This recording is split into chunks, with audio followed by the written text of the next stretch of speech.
Oh, wow. Wow. Wowee. Fellas, hi. Ah, you know what time it is, fellas. It's time to get nice and late and cozy with an asshole. Just an asshole. Just the worst person ever. How are you doing, fellas? How's the tea? How's it going? Today's a pretty nice day. I'm not gonna lie. Rena cutie? If you insist. But I don't know. Today I'm feeling real chill, real nice and relaxed.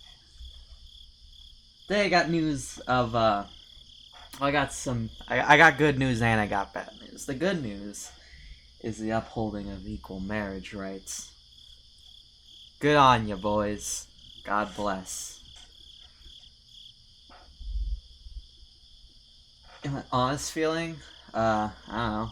Yes, this is drugs I put in your food? Ah, gotcha.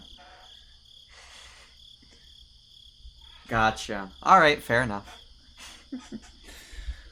The bad news is that Fosta Sesta's finally kicking in, and people are finally like caring about it. A little too late, but you know, at least they're trying now.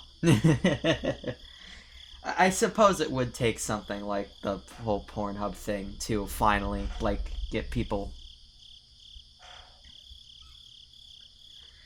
on that shit, but you know, oh well.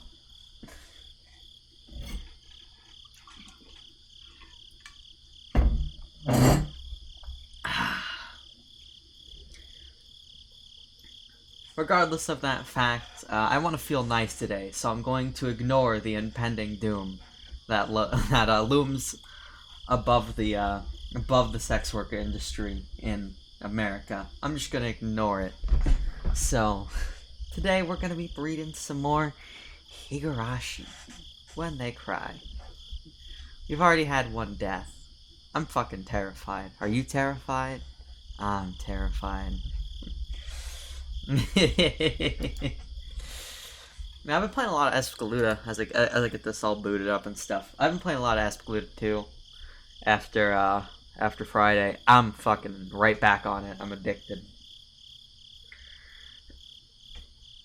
I'm back. I actually also been playing some Ushihime Sama, which I'm sure Kiwi is gonna be so happy about. I've been playing more of that. The game just makes me feel like a badass. So, I don't know. It's real fun. I'm probably gonna get right back to it after this stream. After I get done uploading this. Which is a weird thing to get used to. I getting used to like uploading, like hitting the record button, and then after the stream, uploading it. Very weird. It's gonna be something have to get used to. By the way, the first half of First Flights, the one we did, it fucking corrupted on me. It corrupted due to the whole like OBS crashing. So that's fun. Had to re-download it from Twitch. Very fun. Didn't take so long. And that's totally not the reason why it's like not up yet.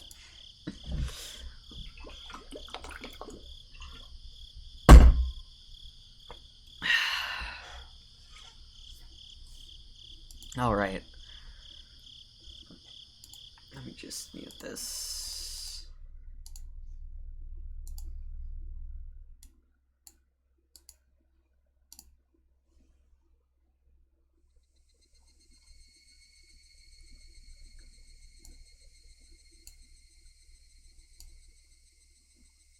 Yoink. It's not a sip. It's been like this for a while. It's been like this for a while. Oh man.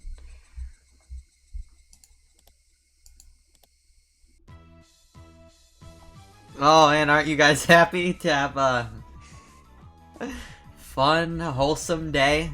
No murder? None? No murder. Murder's bad.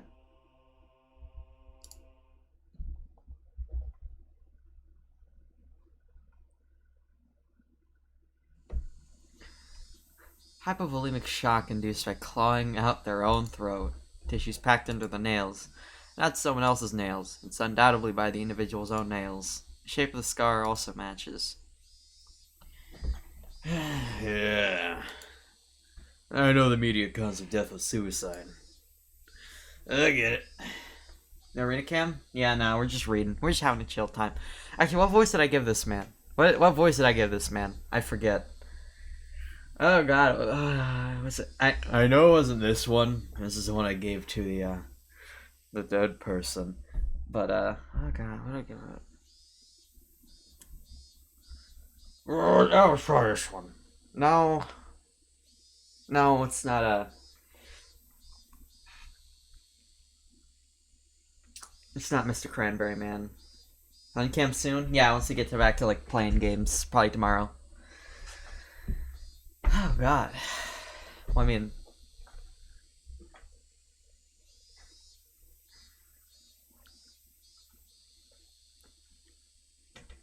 God, what voice? I can't believe I'm blanking so hard. It's only been a week. I'll have the excuse of like, oh, Novel November's one day a year. But like, I don't have that excuse anymore. Now it's just like, now it's just a horrendous case of bun brain. Oh no.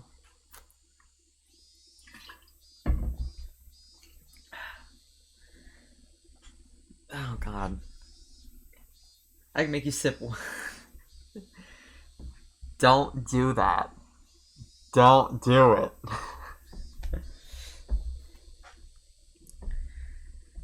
I think I'm just gonna retroactively give him the Casal voice. Bun explosion? God, I wish. Yeah, I know the immediate cause of death was suicide. I get it. Who's the second person here? I'm gonna assume it's us. I get it. You're saying the cause of death is unnatural, right? It's kind of like when your back itches and you scratch a little too hard and draw blood. Someone told Taka's fingernails have been pulled out. It's actually quite simple to pull out one's own nails. Don't talk about this. Don't talk about this. Listen. Why are we talking about this? Why are we talking about this? I don't know why you're working on a sonnet for me. Good luck with the shower, though. I very appreciate it. I don't know why you're doing it. I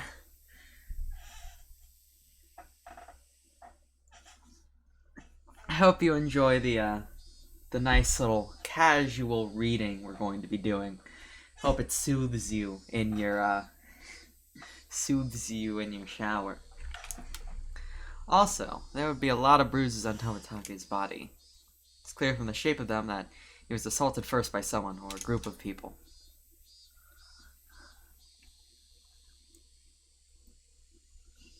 Soothing nail pulling in the shower. Yes. According to the toxology report, the deceased was in an extreme state of hysteria right before death. Then he fought back and clawed out his own throat because of how hysterical. Oh, then he fought back and clawed out his own throat because of how hysterical it become? Guys attack him. Certainly would have been surprised by that. Get him back in the groove. It's possible that in such an abnormal environment, a person could perform acts that a sane individual couldn't possibly imagine. Of course, those are very rare cases. Actually, Uishi-kun, that wood plank the deceased used as a weapon, they only found sand and the paint from the guardrail on it. What about cloth fibers or skin? Fucking nothing. Deceased didn't strike the assailants. Or it could be that they took the plank he was fighting back with. In that case, they wouldn't have gone out of their way to replace it with another. They'd take them all. That's true. Tomatake's pretty built and tanned. He was quite athletic.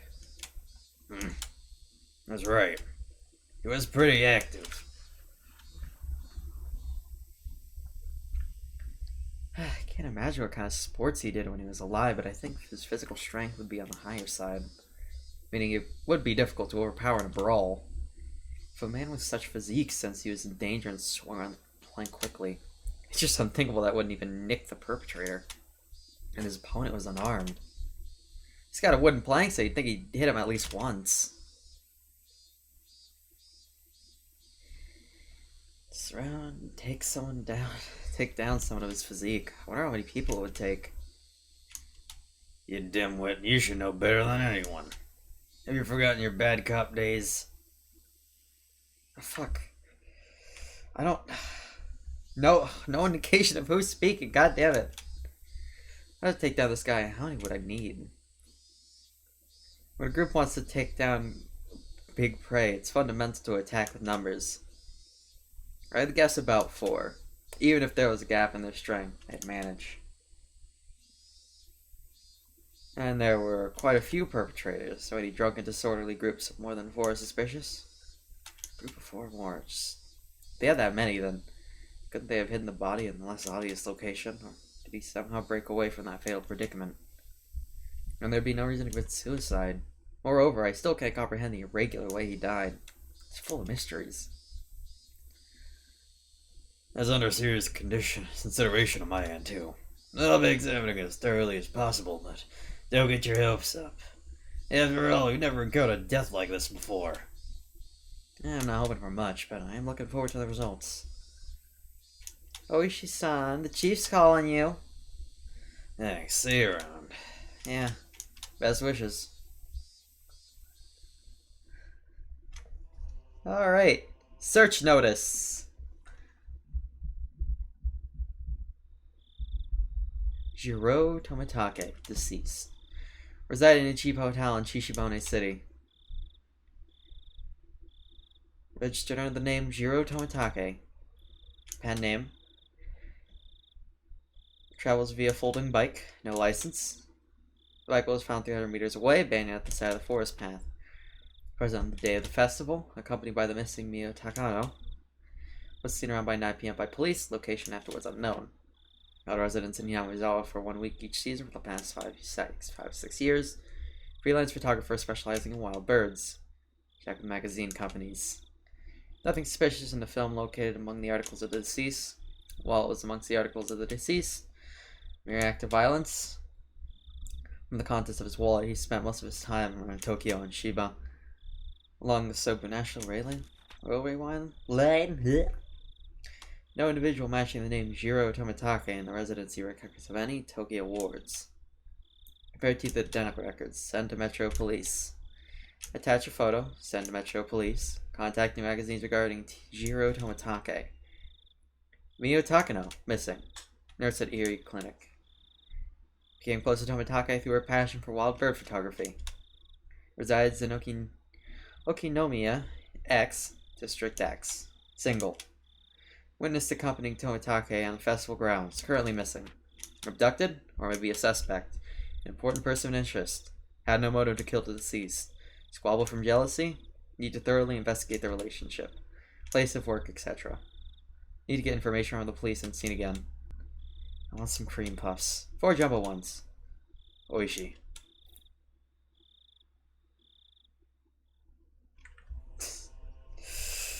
Alright. Let us continue.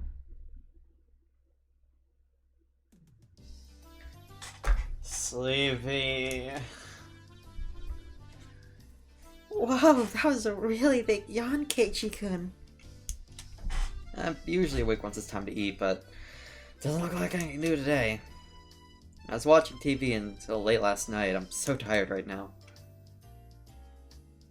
Was one of those raunchy TV shows you loved so much on last night? How extremely vile. Oh, whoa, ooh. Don't jump to conclusions. It's perfectly normal for boys, nothing to be ashamed about. Rika not patting my head only made me feel worse. Could you just let me pass out this lunch break? No, seriously. Ma, you think I would just sit here and allow that? I'll get real angry if you disturb me. Really angry.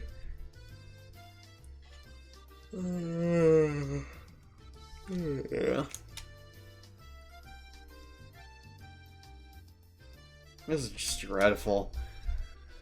Just so sleepy. I slumped my head onto the desk and drifted off into an afternoon nap. Seeing that Satoko had responded, but I pretended not to hear. Cut it out, Satoko-chan. Oh. Cut it out, Satoko-chan. Keiichi-kun fell asleep.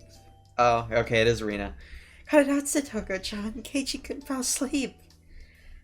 His sleeping face. So cute. You can take him home later. Let him be for now. Let's move over there. It'd be rude to Keiichi if you bothered him now. Yuki-chan really is a good girl. Fucking nailed that guess.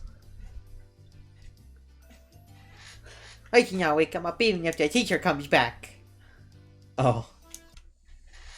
The excuse that I didn't sleep much last night was because I was watching TV was a lie. I was in bed at the usual time, but because of the conversation with Uishi-san that afternoon, I didn't get much sleep.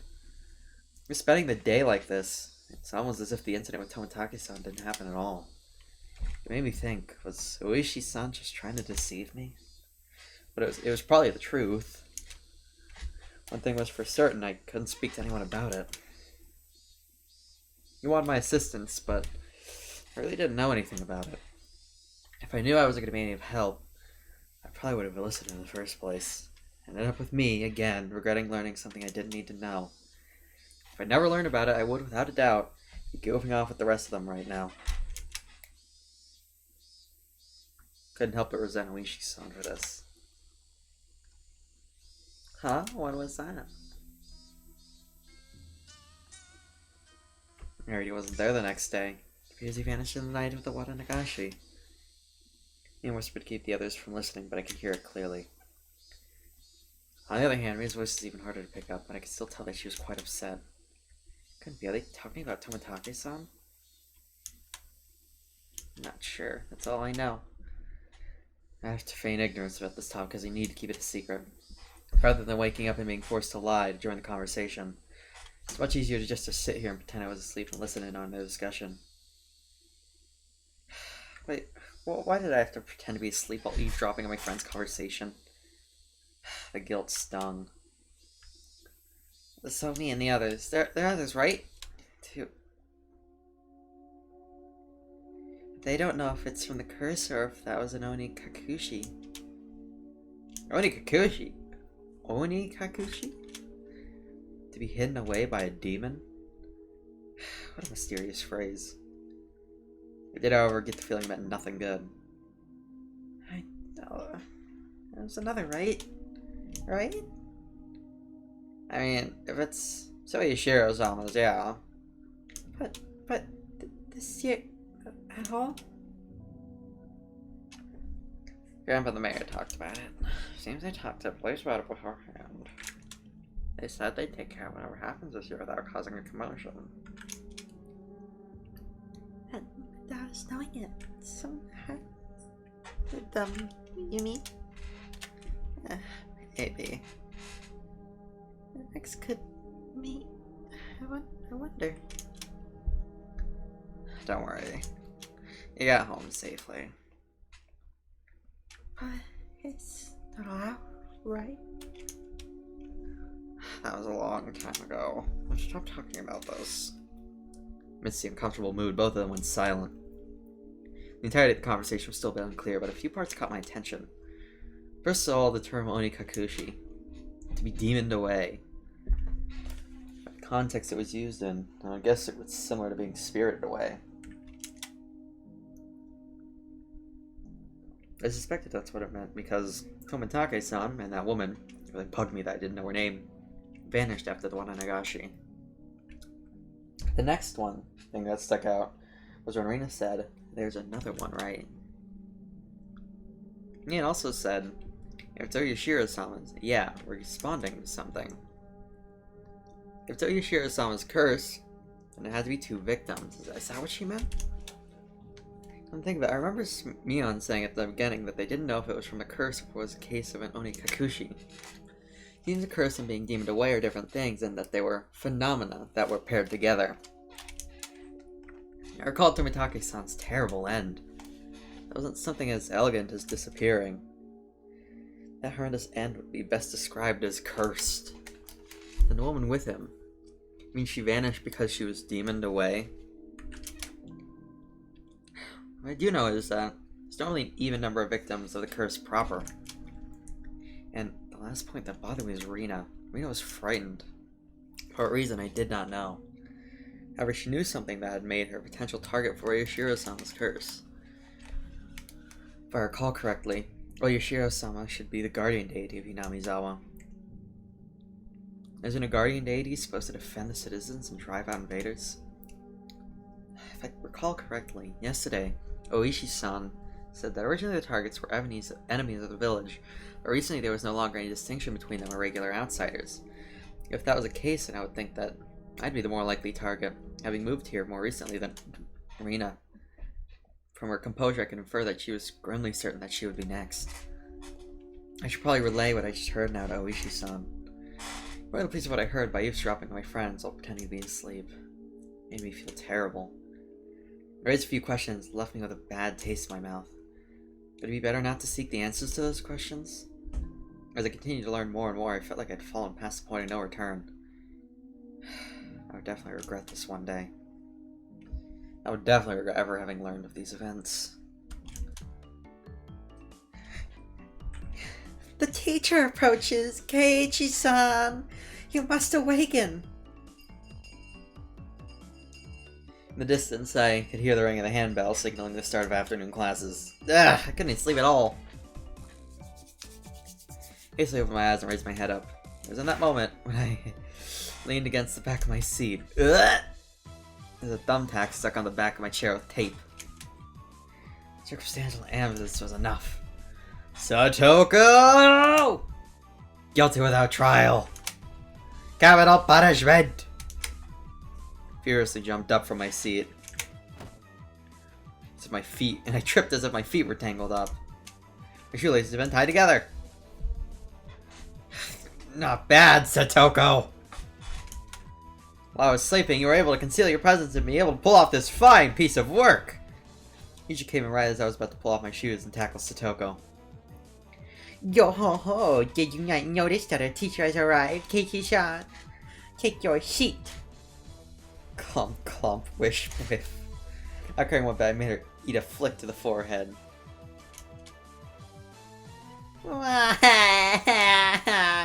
Keiichi-san is being mean. Hey, don't pick on the younger kids, mate Barakun. Apologize to her. I saw Satoko stick her tongue out at me. That little brat.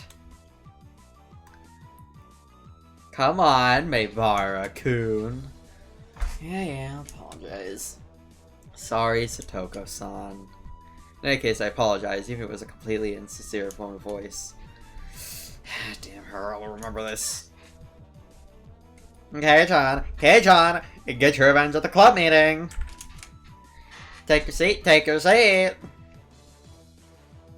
I sat down after Mian told me to. He switched to Clapper's representative mode. Blech.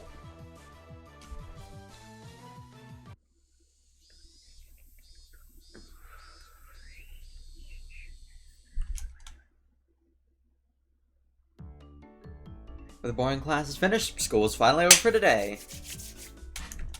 Now then, what should we do for our club today? Personally, I'd like to play that deduction game one more time. I was hardly able to play it last time because of Oishi-san. Rena and I weren't able to even test out our strategy. That's right. Today, Keiichi-kun and I will be victorious. Oh, what shall we do? We've never played the same game 2 days in a row before. Why not try asking me? Mia looked over her shoulder as we made eye contact. She slowly tapped her palm with her fist as her face suddenly lifted up. Oops, I completely forgot. I need to go help my uncle today. Sorry guys, not today. Helping your uncle? Aren't you a goody two-shoes? Sorry, really. I really did forget. Well then, sorry. You know how it is. This old man is heading back home now.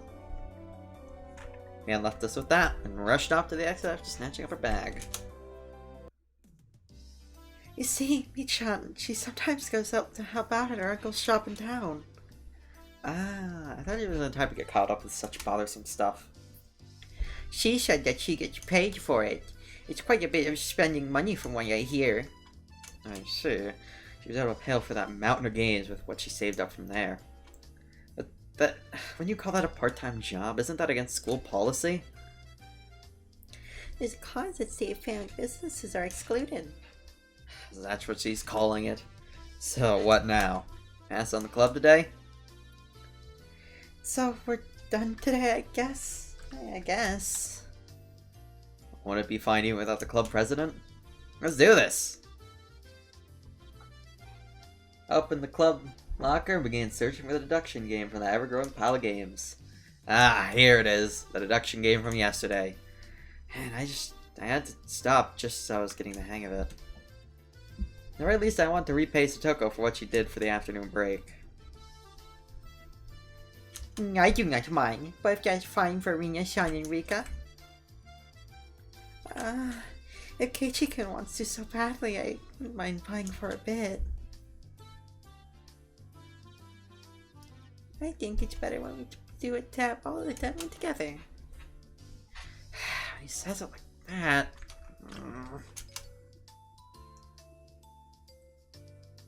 I want to go shop. I want to go shopping if there wasn't club meeting day. I'm going to buy soy sauce and other things. Oh, that's right. Completely forgot. Well, I guess since it's been a while, I should go treasure hunting. What's this now? I was no longer in the mood for club activities. I kept trying to push on that matter. It made like them realize I had a trick up my sleeve. Oh well, I'll give it this time. And I was really looking forward to playing it. Double through the cards if I was still caught up on it. At the next opportunity, I shall give you a sound thrashing. Yo-ho-ho. The murder is Satoko. The murder weapon is the pistol. It was you after all. What did you say? They're not just... Satoko looked through the cards on the desk and stuck out 3 of them at me. The murderer is Keiichi, and they're armed with a rope. I don't need no rope. I'll just strangle you like this. No! Keiichi-san is such a beast! Whew! Well, I guess it's good that I got that out of my system. Now remember this, Keiichi-san! She was used as a plaything for quite a while. How unfortunate.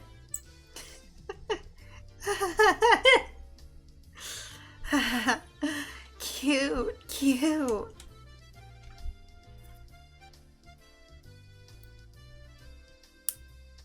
Hold on, I gotta clip this now. It's bothering me so much. I caught it on something. I can't not clip it.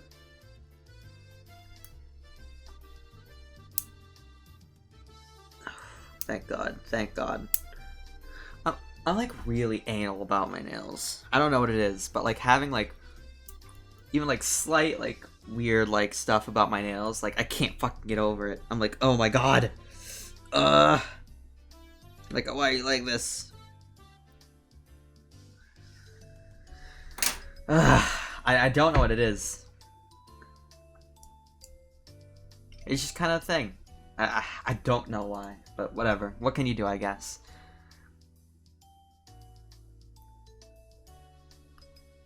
Everyone got ready to go back home. Let's help gather up the scattered rocks. I suddenly paused. Paused? Ooh. They were just the suspect cards, but I know something strange. Rena, Satoko, Rika, Keiichi, Ian. Satoshi. Satoshi? Not all the cards were made by us, or at least every card besides this one has the name of a club member. Does this mean that this Satoshi member is fellow is a member? Is there someone in the class named Satoshi? I couldn't find anyone named Satoshi on the class roster step and roll. Keiichi-kun, let's hurry up and finish cleaning up. Being rushed by Rena, I finished up quickly. Satoko and Rika-chan had already headed merrily for their lockers, so we were the only ones left in the classroom. Right now, Rena had already gotten her bag and was ready to leave. Rena, there must be quite a few people who transferred them to school, right? Tried asking Rena a bit of a roundabout way. Rena made a troubled face and answered. Yeah. You know, Misawa was a real town, right? Some people transfer out every now and then. Then is Satoshi another one of these transferees? Sorry, I don't really know. There was a bit of a pause, but the answer was pretty much immediate. I'm not saying it to be mean. Just last year, I transferred in, so maybe I missed him. So I didn't hear much about him. Sorry. I'm not sure, sorry. Her answer was a lot like when she refused to tell me about the murder at the dam. I was saddened by her denial and felt a little bit of anger. I'm their friend, aren't I? Friends don't keep secrets from their friends, do they? Oh, I do appreciate that they kept the unsettling curse thing from me, but if everyone's worried about it, I'd rather be worried with them. That's what it means to be friends, right? For a moment, I wondered just what kind of face I was making then. These mixed feelings of sadness and annoyance. Keiichi-kun, you're making a scary face. Why is it? Why? Probably exactly the kind of face Rena said it was. It appeared my grim expression had frightened her. Sorry. I was really looking forward to the club today. I'm just feeling down about it. I rustled Rena's hair. Let's go home. Dragging that awkward move with us, we headed home.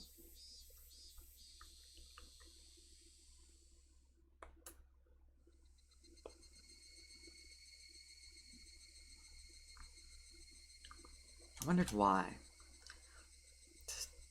Why have I been getting this dumb feeling lately?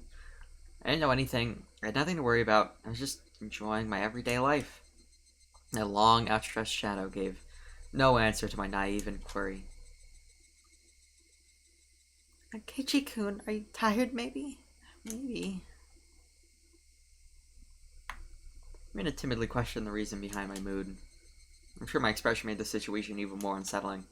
You think so? Yeah. You seem to be a little out of it ever since this morning. Maybe a cold? Physically, I was pretty sure I was in perfect health. May not seem like it, but I've had the perfect attendance since elementary school. Rena continued on since I did give her an answer. It could be that the fatigue from moving has finally caught up to you. It's completely different from where you used to live after all. Of course you've gotten tired since there's so much you need to get used to and remember. Maybe that's it. Yeah, it has to be. Rena was also like that at first too. I can tell, you know. I wonder if Rena also experienced a slight bit of alienation last year that I was feeling right now. Thinking so, I felt that she was the only one who could understand how I felt. I'd like to hear about when you first came to Hinamizawa. How was it? I think I'd been drawn into the conversation. Her face suddenly brightened. It was the same as Keiichi-kun. I didn't know the villagers' names at all. Michan and the rest were all very kind, so I wasn't lonely, but I still did feel a little out of place. Rena told me all the details when she had moved here. All her first acquaintances and surprises, worries and good times. So, Satoko got you too? Yeah, there's a thumbtack put on my chair. Poke, and with that it really takes me back. How were you invited to the club? First day? There wasn't a club at the beginning. It was formed partway through. One day she said we should stay after and hold a big game tournament. Come to think of it, Mian did say she was the first club president. Now I get it. This is a secret, but Michan used to be really bad at the beginning. She'd never win. Huh? Mion, really? I can't even imagine that. She had to do most of the penalties that she came up with. Seriously, don't tell. Can't believe Mion was like that. So she gradually transformed into a monster who used any means necessary to win during that time. Mion's at her best when she's fighting dirty. I began making more friends besides Michan after that, but yeah. It might have only been since you moved here. I finally felt like I had gotten used to it here. I guess Rena had also been left in the dark about Oyashiro-sama when she had just moved here. I guess when they finally told me about Oyashiro-sama, I'd be considered to be one of them. When would I finally be considered one of them? Huh? Did you say something? No, sorry. Just talking to myself. Kechi-kun, you're silly. Rena was poking fun and laughing at me, and I couldn't help but laugh as well, but I suddenly stopped. Then, after making my mind, I spoke. Hey, Rena. Is there something that everyone's keeping from me? Huh? And no, not at all. You're lying, aren't you? Rena suddenly stopped. Her expression was cold and intense. Oh, what do you mean by that, Keiichi-kun?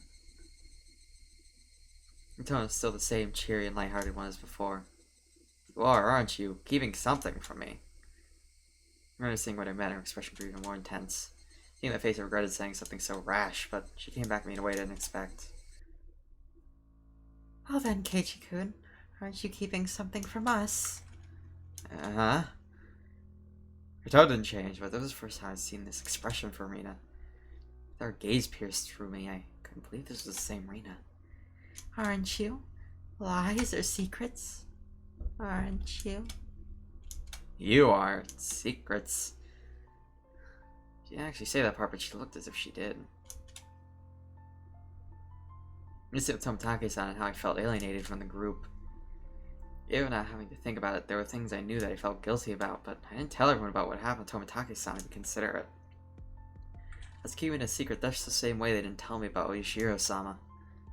Then aren't we even? No, I'm not. No lies. Nor secrets. Liar. Her answer was instant and shook me. Her stares burrowing through me, watching me like a hawk. Why would you say I'm lying? Did you say that you were called into the teacher's room yesterday during the club meeting, Keiichi-kun? I know you didn't go to the teacher's room. I swallowed hard. Clearly that wasn't a bluff, she knew what happened. The teacher said you had a guest, didn't she? But you didn't talk at the entrance. You talked inside the car near the school gate. With some man we didn't know. Reading everything. She knew that I was called out by Oishi-san, and that I heard about the incident with Tomotage-san as well. Did she know all of it? Exactly who is that man? I don't know him. Why did someone you don't know have business with you? I want to know that myself. Then what did you talk about? It has nothing to do with you guys. It was a lie. Oh. Lies! Rita's scream echoed through the trees, sending frightened birds into the air. Couldn't exhale the deep breath I'd just taken. No, it was like I wasn't allowed to exhale. It was here I first realized the person in front of me. She wasn't Rena Ryugu. And who was it that was standing before me now? Who'd assume Rena Ryugu's appearance? I'd only breath for so long I could feel myself suffocating. Right? Then she made a facial expression that Rena normally might have made. Didn't matter if it was Rena's usual smile. It chilled me to the bone. She drew closer to me. I felt her breath against my face. It wasn't the least bit exciting. Whoever this was with Rena's face was going to chew my nose right off. Coward as I imagined that, and she smirked as if she was able to see right through me. We also have secrets, just how Keiichi-kun has secrets. It's Rena's usual smile, but her eyes were still like that of a hawk's. Bringing her face close enough to mine, she almost bumped into my nose. She kindly persuaded me. Couldn't nod or shake my head. This person standing in front of me This person who looked like Rena frightened me to my core. I was terrified knowing that she'd hear the sound of me swallowing nervously. That just felt like an eternity. After a long, empty silence, she finally spoke. Let's go. It's getting chilly. It was Rena again, smiling at me once more. She started walking as if nothing at all had ever happened. And I was released from her gaze. My legs gave out from under me and I slumped to the ground. I was unable to lift a finger until Rita was out of sight. Who was that? I felt cold. My body was drenched in sweat. I was finally able to form a coherent thought and ask myself once again, who was that person? It looked like Rina Ryugu. Oh, fuck, man. Oh, I hate this. I hate this so much. Oh, God.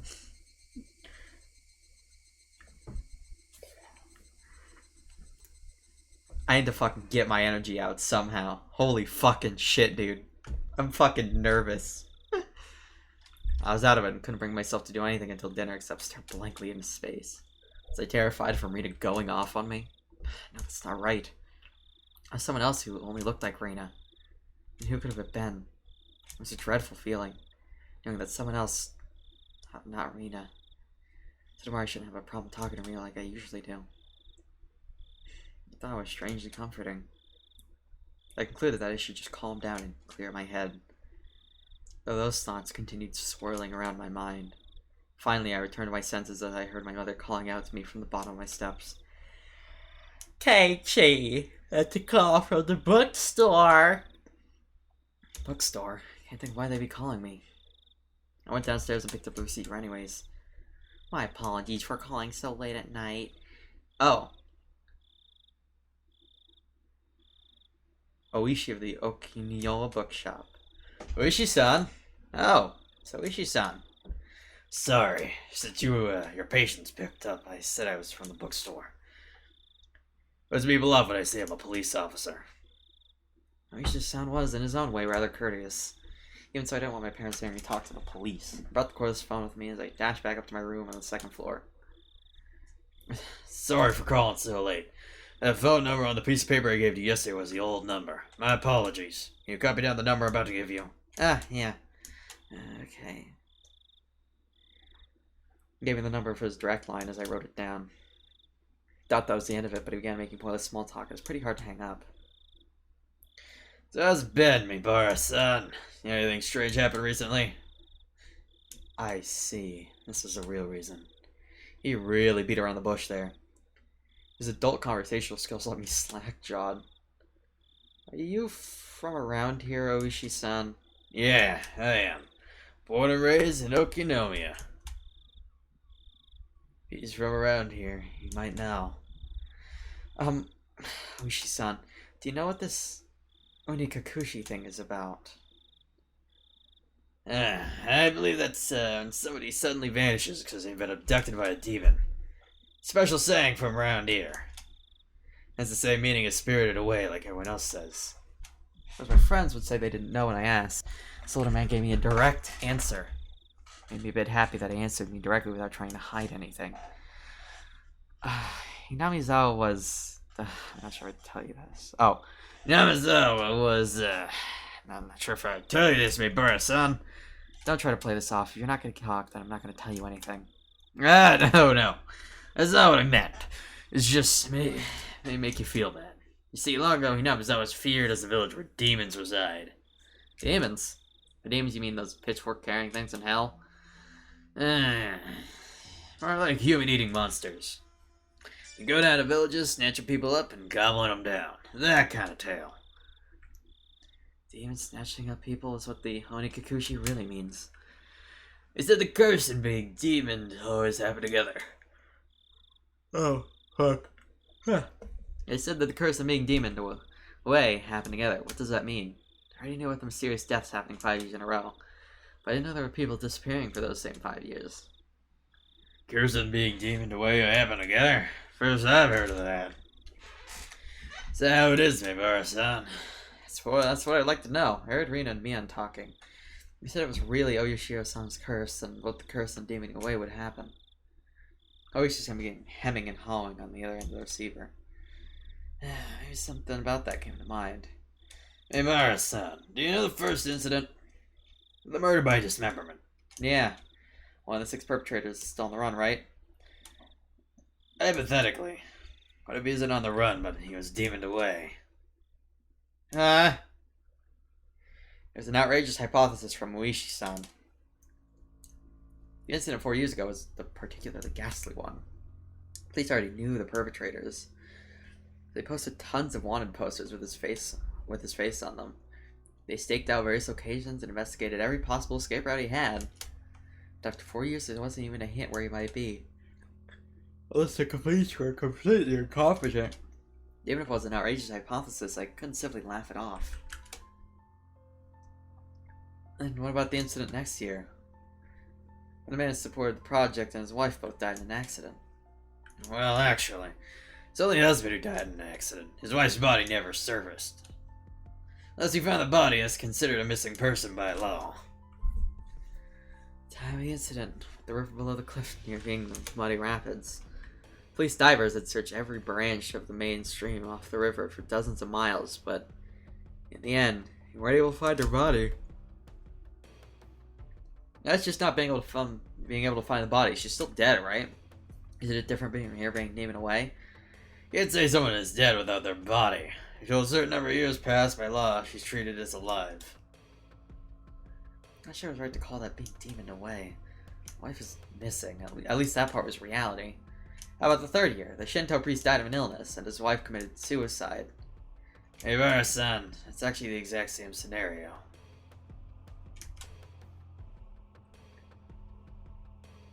The wife had supposedly thrown herself into the bottomless marsh, deep in the forest around Hinamizawa, meaning it's all circumstantial evidence. They found her suicide note in front of the marsh. Diver was able to recover a few remnants, but they weren't able to find a body. Investigative headquarters believe that she faked her death and was still alive somewhere. I'm not sure if you call these cases being demoned away. It's just as you said, every year one person does go missing. The incident this year, the woman with Tomitake-san's got missing. What about the... Oh, fuck. What about the incident with the housewife beaten to death? He went missing. I believe the perpetrator was caught, right? Yeah, we arrested him. He was just a miscreant with a record of narcotics abuse. He admitted to the crime while being questioned about a different incident. But, well, you see, after he was arrested, John from the victim's home went missing. Still under investigation as to whether his disappearance had anything to do with the crime. But you said you caught him, right? Did he have an accomplice? No idea. It's considered a separate case. Moreover, can't even check now, because while under investigation, that man died in his holding cell. Swallowed a spark and choked to death. So I know whether it was an accident or suicide. Meaning, for the last 5 years, there's always one person who dies and one who goes missing. It's about right. No, actually, I'm surprised as well. I never realized they had that in common. Couldn't believe that this could help lead to the closing of those incidents. It's just something they had in common. Could it be that those demoned away have something in common? We just had bubble and seem to be thinking about it. I summarize the events. First year was a dam employee. Second year was the wife of a dam project supporter. Third year was the wife of a Shinto priest. Fourth year was a victim family child. And the fifth year was a victim's girlfriend, I guess. Doesn't look like there's anything that connects them. With the exception of the first year. With the exception of the first year, wives and girlfriends, those do stand out. It seems like there are a lot. That means the fourth year's victim's child was different. Would have really stood out if it were all married couples, except it's not just married couples, but parents and children as well. Come to think of it, I believe Tomitake-san also told me the younger brother is alive and has moved, if I recalled correctly.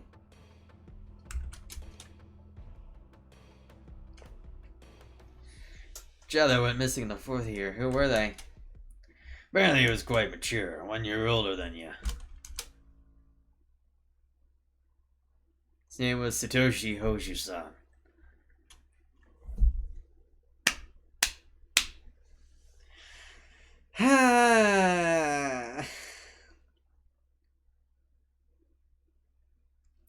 Well. Huh? Satoshi? I remember that name. Didn't they tell me Satoshi transferred out last year? He was up at your school until last year. Didn't they tell you anything about him? I was thinking about when they transferred. I believe they said my seat belonged to a recent transfer student. Then where I sat once belonged to the one who was deemed away. It was his seat.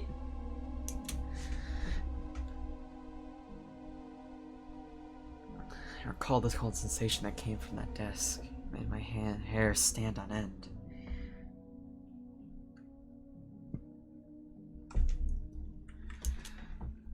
This string of mysterious deaths, no, Oyashiro-sama's curse. I now knew how it connected to me. A chilling sensation. It was a feeling of Oyashiro-sama caressing the back of my neck. Oyashiro-sama's curse, huh? Oyashiro-sama's curse really exists? In all honesty, I was beginning to believe it. I was scared.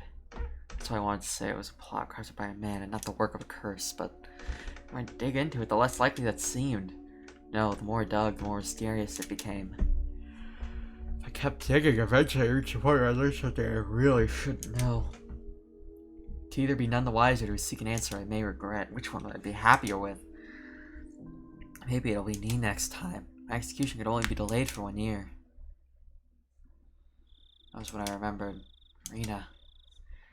Rena said that she may be the next victim of the curse. You mean Rena, right? Ryuga-san? She transferred in last year and she's your classmate, ain't she? This instance really might be a bit too disturbing for a girl. She's not just scared. Oh, the instance really might be a bit too disturbing for a girl. She's not just scared, is she? It wasn't that. She said it might be her next. She said it in a way that made me think that she had a concrete reason behind it. I felt like she was convinced, almost as if, you could say, she was frightened. Her sudden change in demeanor. As someone who looked like Rena wasn't Rena. Might be unrelated. All the strange things that I felt from Rena today came back to me. I see, and I'll be doing a bit of investigating on this end. Please continue your observation of Ryuga-san, Mibara-san. Asking me to keep Rena under surveillance? That's not what I mean, Mibara-san. I just want you to watch out for your friends so that she doesn't end up a next victim. That moment, just as my mouth was agape because I was impressed with his mature, clever way with words. Knock, knock. A sudden knock at the door set my heart racing. In an instant, I'd pointedly covered up the end of the receiver. Keiichi, get the door, please. On the other side of the door, I heard my father's oddly upbeat voice. Oh, what could it be? It's so late. Sorry, my dad just came in. Can we leave it at this for tonight? Yeah, my apologies again for calling so late. If you find out anything else, please let me know. Tell you if I make any progress on this end. Well then, have a pleasant evening. Keiichi, hurry and open up. Yeah, he's got his hands full. What is Dad doing? I had stayed in the same position while on the phone the whole time, so my joints were aching. When I opened the door, I saw my father was standing there with a tray. On that tray, cookies and 2 cups of black tea. A fairly fancy spread for our household. There's even sugar and lemon slices on the side. Everything you could ask for. It's quite the show of hospitality. What's going on, Dad? What's all this for? Come now. Don't play around, Keiichi. I'm coming in. I was in high spirits and had a smirk on his face, but for my entire life, I've never seen him act this hospitable. I've gotten into him. So what were you talking about? I jumped. Not something I had to keep from my father, but how could I explain to him that I was talking to a detective? I was assuming was this late at night. Nothing much, just a friend. I don't mean the phone. She was here, wasn't she? Rena-chan.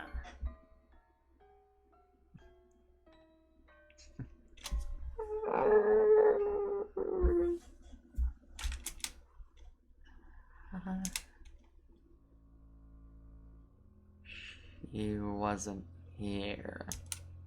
Oh, come now, don't try to keep her from me. She just came over to play. You two were chatting away, so I thought I'd bring some tea, but it looks like I just missed her.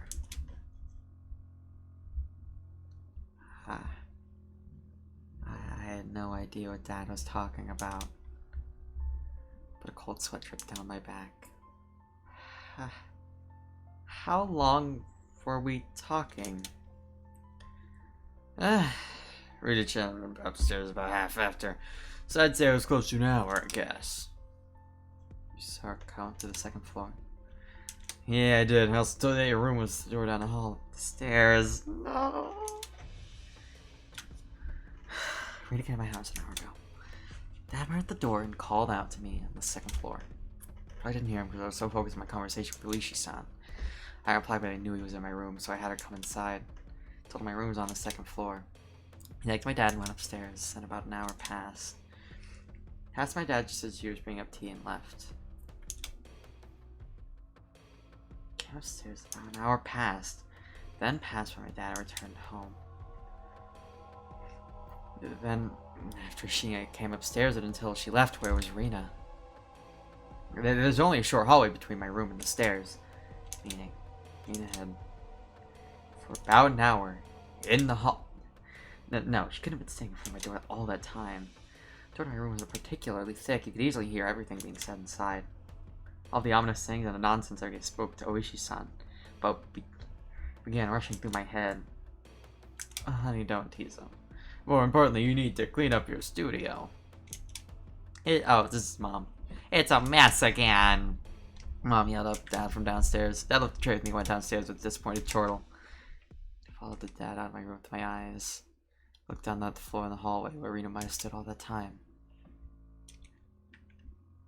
Just now, as I was talking to Oishi-san, with my back turned, Rena was standing a mere 6 feet away the whole time. All the time in this dimly lit doorway. What did she see? What did she hear? For what reason? As the stream from the 2 teacups ominously wafted and twisted, the aroma of black tea filled my room.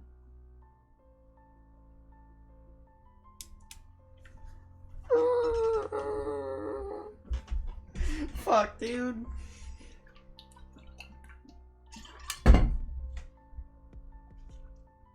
I can't handle this.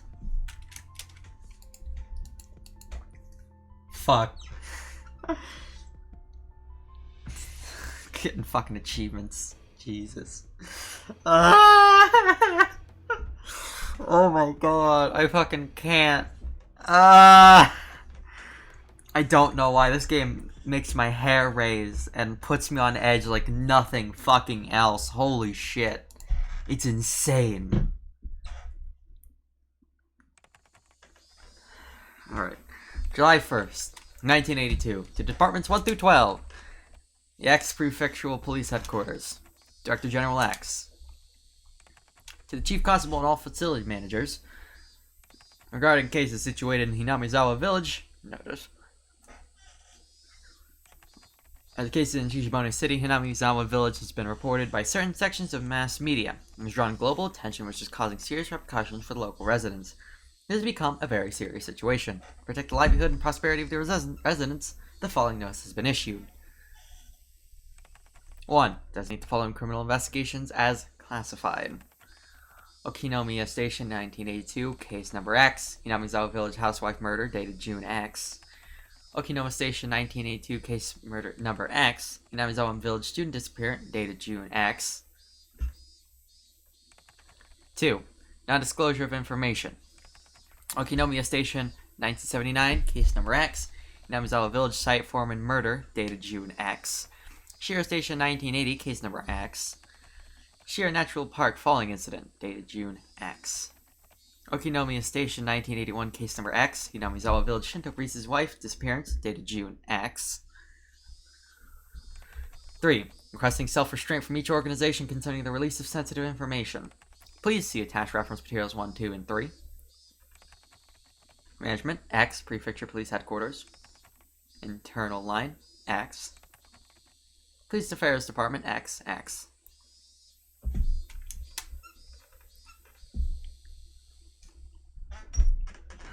Oh, dude, we're fucked. We're fucking down. We're dead as fuck, dude. It's fucking over.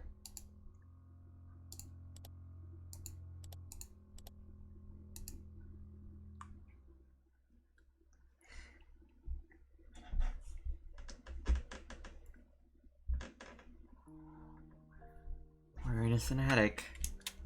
Not a very nice way to start the day. What's wrong, Keiichi? You don't look so well. When'd you go to sleep?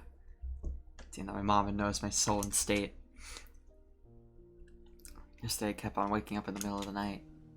Without a doubt, I felt a presence. Felt the presence of someone standing in front of my door. I told myself repeatedly that it was my imagination and forced myself to try and sleep, except not being able to stand, I gathered up my courage and opened the door. Of course, there wasn't anyone there. I think I did this 3 times throughout the night, or maybe I just didn't remember doing any more than that.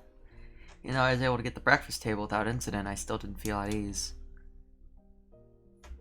Might be a cold. I don't really have an appetite. My, you do seem a little warm. Well, can you make it to school? Technically, I did go to a school, but it was mostly self-study. It wouldn't matter much if I missed a day, would it?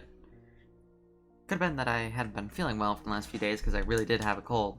If I took some medicine and got a good day of rest, I might be able to greet everyone with a smile tomorrow. Startled, I looked back and forth between the entrance and the clock. 10 minutes later than when I usually met up with Rena. It was Rena. Oh, Rena-chan came to get you. What are you gonna do? Are you gonna take the tea off? Rena was a good girl. She might be somewhat quirky, but she was certainly cute. Lunches she made were delicious, and she always looked out for me. Why should I be so scared of something like that? It wasn't Rena's fault. It was probably mine. I had to be on my cold. It just had to be. I'll rest. Sorry. I'll go send her off for you. I headed off the door. I'd have to pass by the entrance to get back to my room. I didn't have the nerve to meet with Rena, so I wrapped myself in a blanket on the sofa and closed my eyes. I was so sleep deprived I quickly fell into a slumber. I'd only intended to lie down for a bit, but was almost new when I woke up. Called it to my parents, but they didn't seem to be around. On the table, I found lunch prepared and a note. Mom and Dad had apparently driven off to somewhere far away. Likely had to do with Dad's work. This happened every so often, so it wasn't unusual. They'd probably be back sometime after dinner. On the note, it said, the insurance card is in the cabinet, take it and go to the hospital. There's this well-drawn map to the hospital. That's right, I hadn't been there before, so I didn't exactly know where it was. I had a light hunch, although it really was just leftovers from the morning, and just in case, went to the hospital.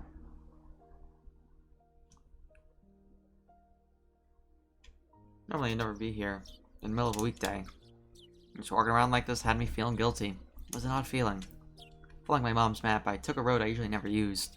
After walking it for a bit, the hospital sign came into view. Erie Clinic was written rather stylishly on the sign. The clinic wasn't very big, but based on the scale of the rest of Hinamizawa, it was far too grand. There's a parking lot and even a reserved spot for buses. Must be making a mint. I spaced out in the air-conditioned waiting room until it was my turn to be seen. Bibara-san, please make your way to the examination room.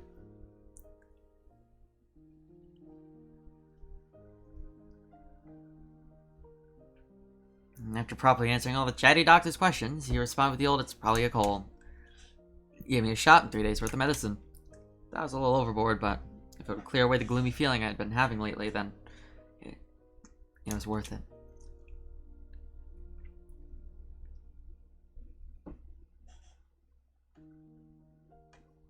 I settled the bill and took a quick trip to the washroom. As I was leaving, I overheard a conversation between some elderly people who seemed to be regulars at the clinic. Of course, I had no intention of eavesdropping. If it just wasn't for that word.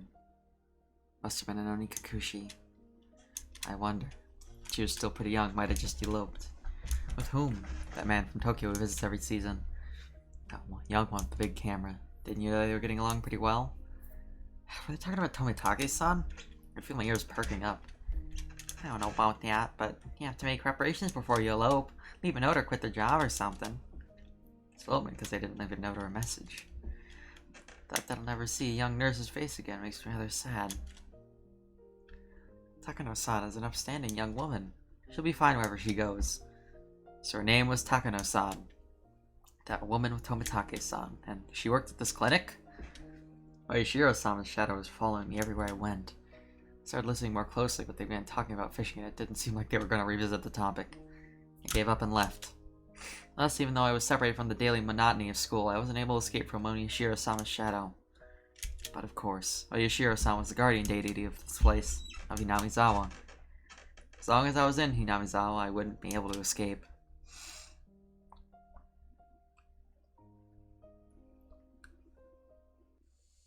It was because I was walking outside, but my appetite had suddenly returned. Might as well buy a snack with the change for the examination fee on the way home. Contemplating that, I turned onto a familiar street. That moment, I heard a car horn abruptly honk behind me. Was I really walking so far in the middle of the road where I'd been in a car's way? I moved further off to the side, but the horn was still honking at me. Turned around peeved. Higurashi-san, good day to you. It was Oishi-san. He stepped out of his car, AC on full blast, and waved at me. What's up today? School on break? He's not feeling well, so I took the day off. I was just about to buy lunch and head back home. Oh, that's great. I'm just about to get lunch myself. Would you mind going together? If you're not feeling up for it, then don't mind me. I'm just gonna lie down after going home anyways. I didn't really have a cold. I know you want to eat at one of these local places. Let's go into town. It's a bit of a drive. Is that alright? I know a pretty good place. Finally began to understand Oishi-san's roundabout way of saying things. I wanted to talk to me about stuff that'd be difficult to discuss while in Hinamizawa.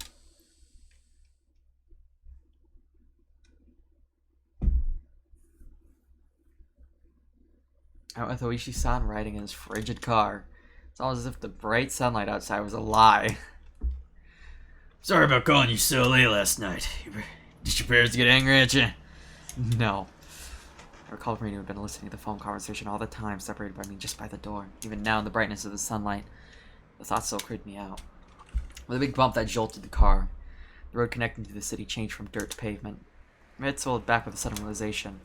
That's right. This was where Tomitake-san died. They've been a snag on the investigation regarding Tomitake-san. Oishi-san spoke while peering at me from the corner of his eye. They believed it was caused by hallucinogens, given how he was clawing out his own throat. But a drug that could cause that to happen suddenly is extremely hard to come by. Bear in mind, of course, the autopsy was done with that premise in mind, but we didn't find any leads. You know that thing you see in comics all the time? Where there's like a drug that if you put it in them, it doesn't leave any traces? It exists. So, something or other. Well, it's pretty common. But you see, there doesn't seem to be any kind of drug that would cause Tomitake-san to react like that. And you're saying the police just concluded Tomitake-san just died from a curse? And up to feel that the police were worthless. I just wanted the idea of a curse to be dissociated from Tomitake-san's mysterious death. Fortunately, that's how it looks like right now. Putting aside the cause of death, without a doubt he was surrounded by a group of people and taken a beating before he died. There was no curse, but an incident that unquestionably involved other humans. That made me a bit relieved. We passed in front of the rather desolate but still busier than Hinamizawa's train station. The car pulled into a restaurant parking lot and I followed Oishi-san to the shop. It was pretty crowded, but there were only adults at this hour. Of course there wouldn't be children here in the middle of a weekday. Do please, non-smoking. This way, please. When you're ready to order, please call me over. We were led by a peculiarly dressed waitress to our table. I sat with Oishi-san in the booth. So, what do you think? Are the waitress outfits cute? Well, I guess. The shop's always quite busy. It's more about the waitresses than the food, you see. Uh-huh. Oishi-san, you're leering. Am I really?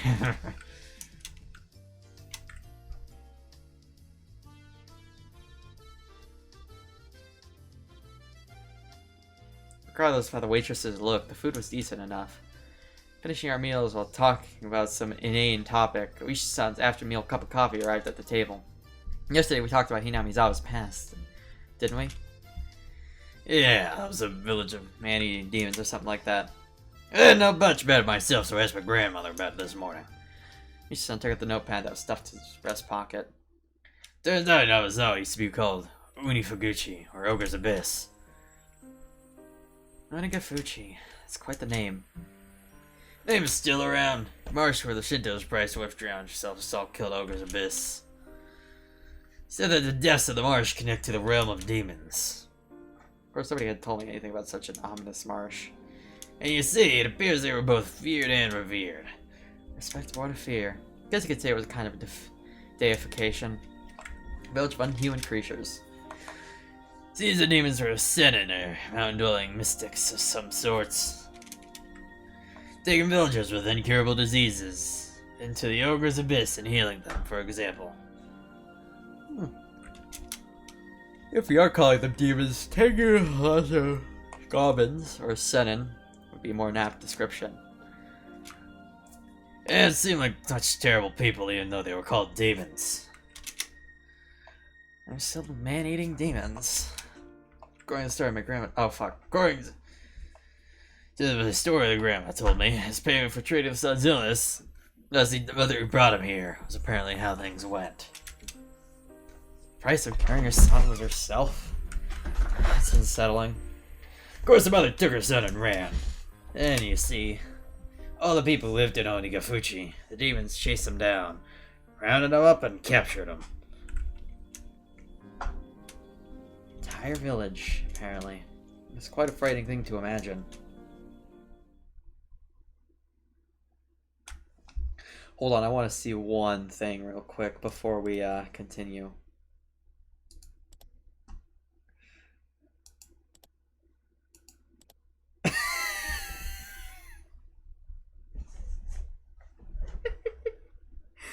Oh no.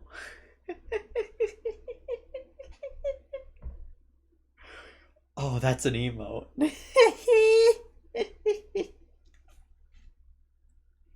Oh, that's an emote, fellas. Oh, that's too good. Oh, that's too good. What the fuck? Oh, that's fucking top tier shit. Oh, God bless. Whoever drew these, I have no idea who did, but like, God bless them. Oh. God damn. Alright.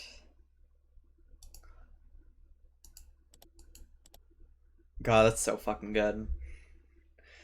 Yeah, it seems both the mother and son were caught and eaten. Man. There's a problem with this story. Both witnesses in the stories were eaten, so nobody would be able to tell the tale. There are plenty of old fables like this. Contrast to the ghastly tale, Oishi-san laughed heartily while sipping his coffee. But, well, there are quite a few other tales, when the demons from Onigafuchi had band together to capture their prey. I recalled that man said all the villagers united and fought against the dam construction. So similarities with how that part about unification overlapped. Normally they hunted down a single person they chose who was going to be beforehand. Huh? That caught my attention. Oishi-san also appeared to be pondering what it meant. Grandmother told me that you must never interfere with the demons hunt. You just hole up in your house and hide under the covers, she said. So what does all this mean? Means you must never help or protect the prey. As long as you don't disturb the demons hunt, no harm will fall upon the villagers. Seems there's that kind of rule. We don't help the victims. Said you didn't see the atrocities, in the other words. What happens if you break the rule? Well, they're man-eating demons after all. Many parts of the tale caught my attention. Parts of the story told me overlapped with this theory that the perpetrators were all the village families. Even if it wasn't the whole village, it's conceivable that the villagers were hiding under the covers and leaving them to die. And there's a group that was on the hunt, wasn't it? I didn't dare speak it. Then Noishi-san. I guess it looks like it's either the village families or a group of villagers perpetrating the crimes. What do you think, Maibara-san? Excuse me, another cup of coffee, please. That's what I wanted to know. It seemed that we were both waiting for the other to say that last part. I waited for the waitress to finish pouring coffee before speaking. Last year I had a nagging feeling when Satoshi-kun disappeared. Last year I had a nagging feeling when Satoshi-kun disappeared. Ushi-san muttered as he watched the milk swirl around his coffee. So those friends of Satoshi-san, meaning you grew a group of friends, Hey, Barasan, I had a bit, really just a little bit, okay? A background checking done on him. If Oishi-san had said this to me before, I would have been furious since he had told me earlier not to suspect my friends, but as I was now, I couldn't. It might sound pretty stupid. Hey, Barasan, if you feel that's stupid, please say so. I'll just stop. Oishi-san was wearing the most serious expression I'd ever seen from him, as if he was telling me to prepare myself and listen. Quite a few things I regretted hearing from Oishi-san, but none of them were as threatening as this. A little voice inside of me was screaming like an alarm. Stop, Keiichi, this is probably the last one. I took a deep breath and silenced that voice. I would not run from the truth. Please. That was all I could utter. Oishi-san stared in my eyes silently for a few moments. After he was certain I was ready, he began. The victim in the first year was an overseer. A few years prior, he had an altercation with Mion Setozaki-san. Multiple altercations. Oishi-san had said before that Mion had defied the dam project vehemently. Well, it wasn't hard to imagine how she'd be if she got worked up. The second year, the married couple who supported the project died in that accident, right? They had a daughter. Her name is Satoko Hojo-san. Huh? Satoko? Wait, meaning... Satoko? Oishi-san told me that my voice was too loud. I realized it as well and quickly quieted down. Shindo Breeze had his wife who died in the third year, you see. Her daughter is Rika Furude-san. Mika-chan was... That's the wife who died in the fourth year. You know already, don't you? Step on to Satoko Hojo-san. She was in her aunt and uncle's custody, and she lost both of her parents in the accident. She lived at the victim's house. Tell my lips were getting dry. I didn't even have the wits to keep my mouth from hanging agape. And that was nothing but a bizarre incident, one that I could easily distance myself from, but clicking, clacking, it all snuck all the way to my feet. The one who disappeared the fourth year, by the way, he was Satoko-san's older brother. Wait, just a second. It took everything I had to finally say that. I gulped down a glass of water and once again wiped my face with a napkin. Calm down, Keiichi Maebara. But Oishi-san was relentless. Instead of waiting for me to finish sorting out my feelings, started speaking again. I asked the things I shouldn't have heard. All the victims seem to be connected to your group of friends. That has to be just coincidence. Maebara-san, keep it down. I was looking. Mion, Satoko, Mika-chan. So what if they're connected? Telling me all my friends. It couldn't be. It just couldn't be. Oh, Rena's different, isn't she? Rena isn't connected with the victims at all. Rena Ryuga-san was living in a suburb of Ibaraki Prefecture until last year. Well, it's true she hadn't directly met other victims. He said in a roundabout way. Do you think she's also connected? Actually, I looked into her. Before Ryuga-san moved away to Hinamizawa, she was suspended from school. Seems she went through her school building and broke all the windows. Rena did that? She broke all the windows at her school? That same silly Rena had... I couldn't even imagine it. Seems after her 3-day suspension, she didn't return to school. She went to a neurologist who was diagnosed with dysautonomia. She was given weeks of counseling and medication. I wonder if it was something like a nervous breakdown. It already happens to people who are really methodical, overly sensitive. Neither of those matched Rena's easygoing personality. In the counselor's medical report, he recorded all the conversations he had with Rena-san.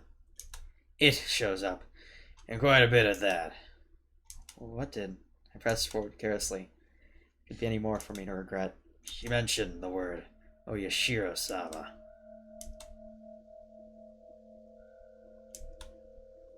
I felt like someone's stone cold hand was caressing my back. Why had Rena spoken of Oyashiro-sama before she even came to Namizawa? Seems that the Oyashiro-sama she spoke of was like a ghost appearing in her house every night, staying over a pillow looking down at her. My mind froze. I couldn't process what I was being told. Well, after that, she moved to Hinamizawa. That's right. She's not an outsider. Huh? According to the residency register, the Ryugu family used to reside in Yamazawa. Rita-san moved to Higurashi right after she finished elementary school. My mind went completely blank. It was similar to the static you'd see on a blank TV channel. My ears began ringing as I lost all sense of comprehension. Baibara-san, you alright? Shall we stop? This just brought me back. I couldn't let it end here. Now I understand. Rina. Then how about the last victim, Tomitake-san? Who is he connected with? You let one final reprisal. All of them. Have you forgotten, Baibara-san? You all spent the night at the festival together quite merrily. Quite a few of the officers saw you enjoying yourselves. Yeah, there was nothing I could respond with. I fell silent as my brain turned to mush. We should get going. Baibara-san. Take your afternoon medicine? Completely forgot about the medicine I'd gotten today until Uishi-san said that. Got another glass of water and I left the shop, and after I chugged it down, got in the car and returned to Hinamizawa via the rough road. I really paid attention when I was on my bike, but did cars normally shake this much? It's almost as if the road was desperately trying to tell me something. But dump. Big jolt was from the difference in elevation on the road when it changed from cement to dirt. I was certain I heard Tomitake-san scream. I sat in silence, just letting myself be shaken by the car. I'll drop you off at your house. In school because you were ill, correct? Apologies for the long conversation. Why did you talk to me? I blurted out the question. Really just blurted out. I didn't expect an answer. I checked with you first, didn't I? We should just stop. Oh, not that. Why did you reach out to me? I understood quite well that Oishi-san was investigating the extremely suspicious incidents, but why was he telling me all this? I knew nothing and I couldn't help.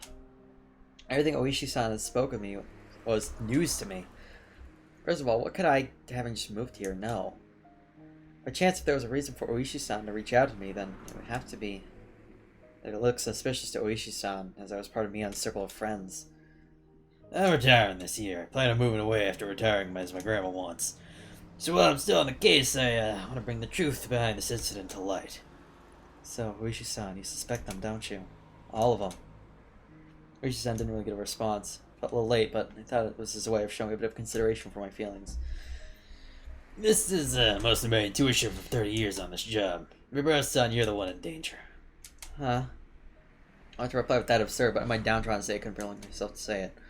I'm retiring this year, so I won't be at the one in Nagashi next year. So I want to settle things. In other words, he was insinuating that next Wadaganashi I might be the victim.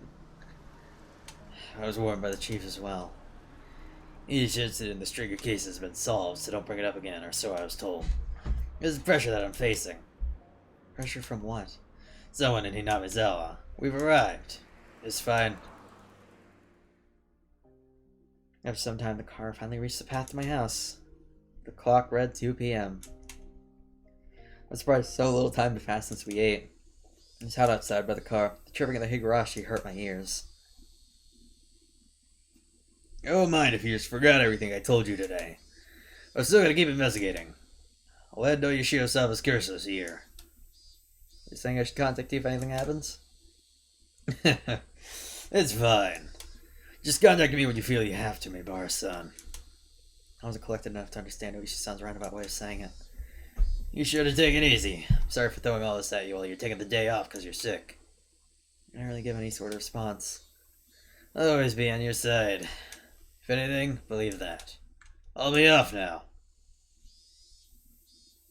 The tires crunched over the dirt road as the car made a U-turn and disappeared into a cloud of kicked-up dust. I felt like I was watching a boat only throw me a lifesaver in the shark-infested waters before disappearing into the distance. That was the first time I thought Oishi-san was being unfair. Telling me I was going to be the next victim and just saying to contact him if something happened. This wasn't a criminal investigation. He was fishing. And that was just a bait dangling off the line. Would the fish be the perpetrator? Or was it really just Oyashiro-sama's curse? Either way, the bait would be swallowed whole. Damn it, I don't want to die. For some time I could do nothing but stare at the puddle of water left behind by the AC from the car.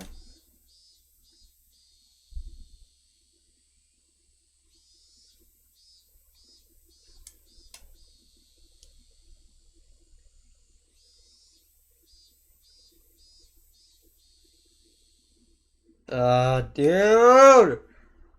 Oh no, everything's going to shit! No! Oh, I'm gonna die. Oh, this is awful. Every sentence that goes by where I'm not fucking stabbed, I just fucking can't. My fucking nerves, alright? Listen, this game does it for me. I don't know why. It just fucking does. I don't know how much time had passed since I laid down. It was getting dark outside. My body was soaked in sweat. It's probably a good idea to change my sheets. That moment the phone downstairs rang. It's probably Mom. That was quite the worrywart. Maybe she had called many times, but I just didn't notice it. Hello, my bar residents. Oh, he's alive. Hello, hello. This is Mion. How you doing? Oh. Is this Keiichi's one of Keiichi's friends? Keiichi's resting now, but shall we put him on? Is this his dad? Sorry. Idiot. You fell for it. Kei-chan! Our exchange, we both had a good laugh together, except I was suspicious for even as we were laughing. Is everybody really involved in the incidents? In fact, I couldn't say no saddened me. I really let you seem well. Rena was like, really worried, you know. So Higurashi was like, happy that you got what you deserved. Rika-chan said, how unfortunate, he's sick. Looks like everyone was making a big deal out of it. Well, you know, it's okay, Chan. It's not a bad time to come pay a visit. A visit? No, it's okay. It's not like I'm dying.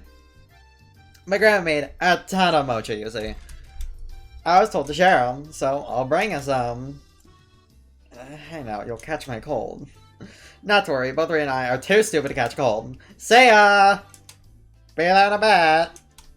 She hung up cheerfully. Rena's coming too. That's what it sounded like. I was still concerned about meeting Rena, but I guess if she was with me on.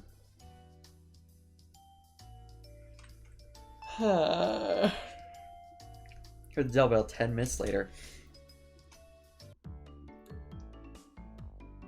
How are you feeling? Did you take your medicine and rest?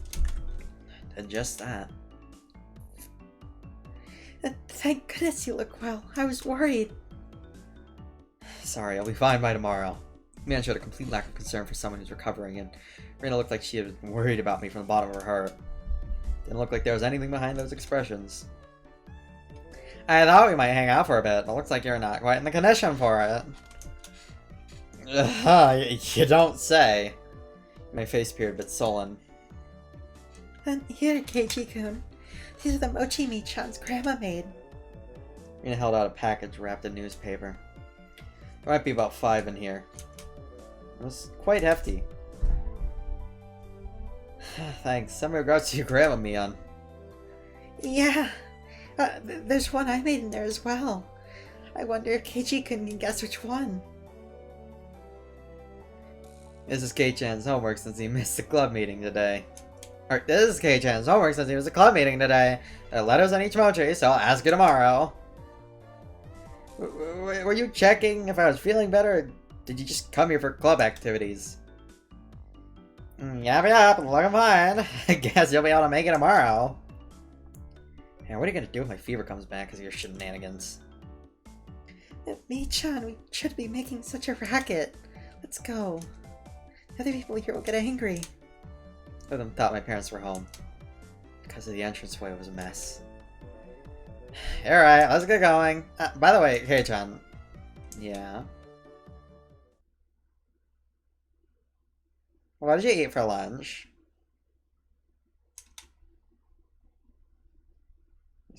Oh god, I fucking hate this. The sudden question startled me and I went wide-eyed when I saw Mion. I'd never seen her like that. It was a highly unsettling visage. But why is she asking me what I had for lunch? What she said was so inane, it was almost meaningless. The way she said it was almost like she didn't even care about what I ate. Oh, I ate out. She must have suspected I was with those she saw. Anyways, I felt that if I hesitated or tried to change the subject, then they'd read too deep into it, so I tried answering as quickly as possible. Except, contrary to the efforts I had made, there was a pause before they replied. So you're out for lunch, Keiichi-kun? Going from his eyes had changed at some point as well. God, I fucking can't. Hold on. I actually wanna... I wanna see something real quick. Okay.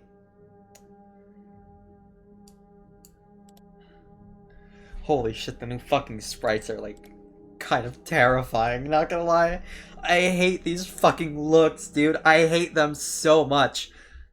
Oh my god. Like, if I was playing this with only the original sprites on, like, this game would probably be a little more tolerable. But as it is, like, these fucking portraits terrify me. There is something about these faces that's not fucking right. I hate it. I hate it. Oh my god. She already knew that's how it looked to me. Well, was it good? Why are you asking me this? You know, speaking in a usually low tone, all as if she knew that I eat at a restaurant in town. No, overthinking this. I mean, both of them should have been at school at lunchtime. There's no way they could have known where I was. Seems you're with a rather austere-looking older guy. Who was he? Flop. Package with the mochi I was holding slipped out of my hands. Until the blood drained from my face, making me go pale. Oh, Keiichi-kun. Who was he? Could it be the person before I wonder? Oh, fuck. I wonder. I feel the back of my throat going dry. This was no longer a bluff. I knew everything? How do you know that? Everything had finally forced those words from my throat. My knees were shaking. Because there's nothing this old man doesn't know. Megan sneered knowingly, and her laugh seemed to carry on forever. So, Kei-chan, what'd you talk about? Seems like you got pretty worked up over it, too. We weren't talking about you guys. It didn't have anything to do with you, Arena. Is it a bit strange to hear our names come off you? Nobody asked about that. Rita's unwavering gaze pierced through my eyes and peered further inside me. I dug my own grave. My heart was throbbing so much it felt like it was going to explode. Well, whatever you're trying to hide, this old man already sees through it all. Remember that. I couldn't even shake my head. It took everything to stop my teeth from chattering. She never let her gaze break from mine, even as she tilted her head slightly. Chico, you don't look so good. I think you should lie down. That's true. We should both head back home.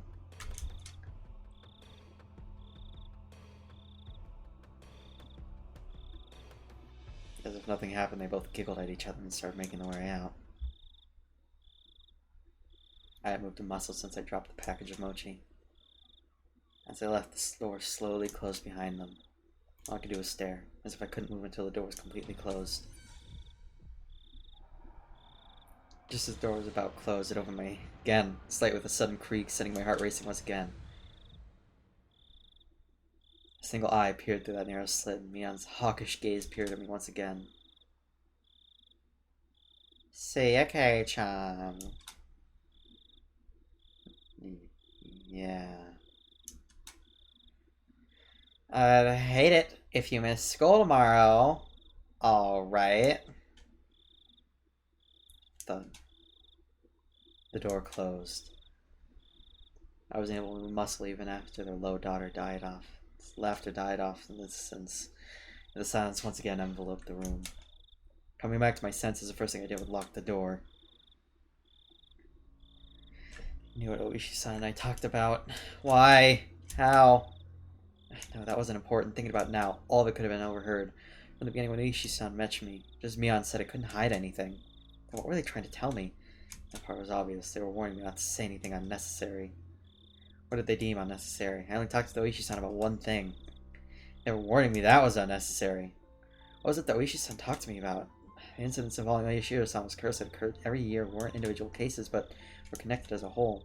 So is the fact that there may be multiple perpetrators hidden within Hinamizawa. No, more precisely, that Mion, Rina, Satoko, and Rika-chan are all suspicious. Is that what they were warning me against? Ooh, what kind of nonsense am I thinking about? I got my own face hard enough that it let out a loud slap. Only that would wake me from this nightmare, but for some reason it felt like I was punching a blanket. It was almost laughably painless. Calm down, Keiichi Maebara. When did I become such a fucking pessimist? Calm down, calm down. Settle down, sort things out. The reason Mion knew I was eating lunch with Oishi-san was probably because someone from Minamizawa just happened to be there at the time. They must have told Mion that I was there. That made the most sense. Plus, come to think of it, didn't she ask me where I ate lunch? Did she? She only asked, was it good? They're just curious since I was together with someone from Minamizawa. It's not that they have any ulterior motive. That has to be it. Thinking about it that way. It was the same with Rena. I was just being strangely ambiguous about what I met with Oishi-san. Rena was just correcting me on that. That's when I was bewildered by the change in character from the usual mild man Rena. I was just startled by it. That's the most natural way of thinking about it. I felt like my mind was mixed up like a tangled mess of spaghetti. Deep red marinara sauce sort of poured out of my nose and my ears if you squeezed my head. Thinking of that, I suddenly felt like vomiting. I really didn't want that to happen, so I stopped holding my head. Lately, I had no idea what anyone was saying. Spending the time with them was fun. I didn't feel like there was any sort of hidden agenda. I really do think that they're a good bunch of people. When I just moved here and couldn't make heads or tails of everything, they were really kind to me. Rena was really kind and always looked after me. As long as I strange affection didn't rear its ugly head. She was really pretty cute. Mion's also a really good person. She didn't care about anyone's age or gender, and she was optimistic and outgoing. I was never bored when I was with her. And talk about not getting bored. Rambunctious Satoko was a good person for that too. She was pretty bratty, but that was just the way she acted with others. Rika-chan was the same way. She didn't speak often, but that doesn't mean she'll always silent. They're my friends. But after hearing the better untold secrets of Hinamizawa from Ishi-san and Tomitake-san, when I was told about Oyashiro-sama's curse, I started going crazy. And hearing from Ishi-san that Mion, Ryo, Satoko, and Rika-chan are all suspicious. After that, everyone changed. That's right. It all started getting weird after Ishi-san told me all that strange stuff. At that time, I really should have just not listened to those weird stories. I even should have heard about the past incidents from Tomitake-san the night of the Wananagashi. If I just hadn't gotten the strange sense of curiosity, if I just hadn't... That's right. So that's why they killed Tomitake-san. That impudent outsider speaking to the likes of me after everyone went out of their way to keep it a secret from me. They'll probably kill Uishi-san too, for trying to unearth whatever he was warning me. It's better left buried. Besides that, he was unforgivable for speaking words that made me doubt the others. Of course, a guy like that is gonna get killed. Both Tomitake-san and Uishi-san were nothing but outsiders after all. They were entities who couldn't coexist with the people of Minamizawa. This guy should just fall to Oishiro-sama's curse and just die. It wasn't their fault. It was my fault for not being able to hold back my curiosity. It wasn't their fault. It wasn't their fault. It wasn't their fault. It wasn't their fault. I settled into a daze. It was a lethargic feeling like I had just gotten up, but the ominous chill that haunted me had subsided. I was fine now. I was no longer frightened. I had completely recovered. Go to school tomorrow, bright as rain. I'll greet everyone. I'll take part in club activities. It'll definitely be fun. It had to be fun. I was one of them, after all. Ah, that reminds me. I need to eat those mochi. I hope I'm able to tell which one Rena made. I remember the homework the two brought with them when they visited me. But wow, our club did delivery. That was something else. I picked up the package on the floor and headed into the living room. It would be nice, I guess, to have some tea with it. To fill my mouth with mochi while drinking tea. Oh, this was quite a delectable situation I was in. Opening up the newspaper wrapping, there were 5 plump red bean paste mochi fit snugly inside. There's letters written from left to right on the newspaper. A, B, C, D, and E. Now then, they said Rena made one of these. I wonder which one. There wasn't much difference in how they looked. They smelled and appeared about the same. It was a pretty difficult problem. The biggest difference was probably their shape. I wasn't sure what kind of person Mia and Grandma was, but Rena's had to be different from hers. Looking carefully, I could see one mochi that was made very neatly. So just by staring at it, one could tell it stood out. I was like, this challenge depends on whether or not this one's Rena's. Calm down, think even harder. Mian said her grandma had made a ton of them and was told to give some out, if I remember correctly. So that meant 4 of these were from that large batch. Then what about Rena? She probably only made 1. So she probably spent quite a bit of time on it, meaning the one Rena had made was this one, E. For a moment I thought this may have been a trap Mian laid, as she knew I'd pick up on it, but that probably wasn't the case. I wouldn't be so sure if I knew Mian had made it, but since she said Rena had made it, probably wasn't a trap. Alright, Chiyo's ready too. I'll start with the defending champion's grandma. Let's see. Not bad. Smooth bean paste and soft chewy texture left a little to be desired. Tea I drank afterwards was also accentuated the experience. This was an exquisite piece of work. Now, how about Rena's? The creation was so delicate one would think it was a high-class Japanese dessert. Since I normally had quite the appetite, I was slightly worried about the size of the portion, but, well, first, a bite. It was quite a difficult one to judge, actually. The ingredients were exactly the same, so there was a little difference in flavor. It was how it was different. It was how it was shaped in the end, so it was to be expected. So the deciding factors would be presentation and volume. It all formed a well-sized champion versus Rena, the challenger, with a size you just couldn't get enough of. I only had one by Rena's. Probably have to wait until I was done eating to make my decision. Maybe there was something hidden inside that could cause an upset. Geez, my prediction was right. Tongue touched something. Didn't feel like something edible, so I reached out with my fingers and grabbed it. What? What was this?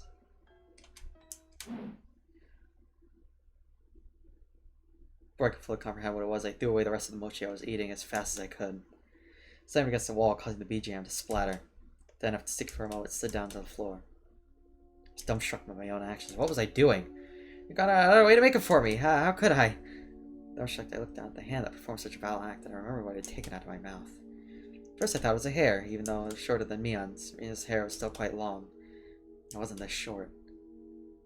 It was also a bit too hard to be hair. It was thick enough to roll around on my tongue.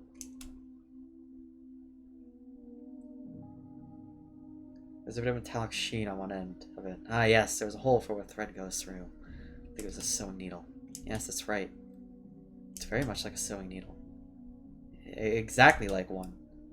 The end was pointed as well. Quite sharply. It really did just like a sewing needle. Huh? What did I mean by looked very much like a sewing needle just a bit ago? I couldn't answer. But a voice inside me already knew and let me know by chattering my molars together. I couldn't stave off the terror welling up inside me. Suddenly I tasted something metallic and felt a prickling pain at the back of my throat. I stuck my finger in the back of my mouth and felt around to see if I was bleeding. Suddenly I felt the urge to vomit. That sharp taste of bile irritated the back of my throat. I clasped both hands over my mouth, and after writhing in agony, I was somehow able to hold back the nausea. I was finally able to breathe normally again, but this time my heart was intensely throbbing. Then it finally registered. Exactly as Mitch said with the mochi. Before I could think of the correct words, my hands were already on the move. I tossed the rest of the mochi against the wall. The magical patterns of scattered bean jam on the wall suddenly evoked a terrible omen in my mind. After looking away, I dashed out to the wall and flew upstairs to my room. I stared on my covers until morning. Pushed my own shoulders, whole howling madly in a mix of fear, anger, sadness, and frustration. This isn't a threat or a warning or reminder. Nothing as simple as that. What had happened in Hinamizawa? What is happening in Hinamizawa? What would happen? I didn't know the answers to any of these questions. Oh, where did I break a taboo? Regardless, Arena, Mia, and the others considered me an enemy. I thought I should just die. You're cute and I love you. Okay, bye. Bye. I hope you're doing okay. I'm having one hell of a time. For such a pointless reason. I fell into a restless sleep and I was crushed by my negative emotions, as if I was being drawn into a billowing, bottomless marsh.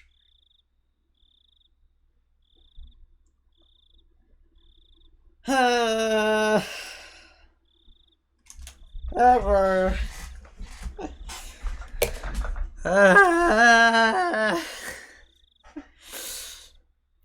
What's a medicine that makes you commit suicide? Threat. Oh god, I hate this. Let's view those tips and I'll call it.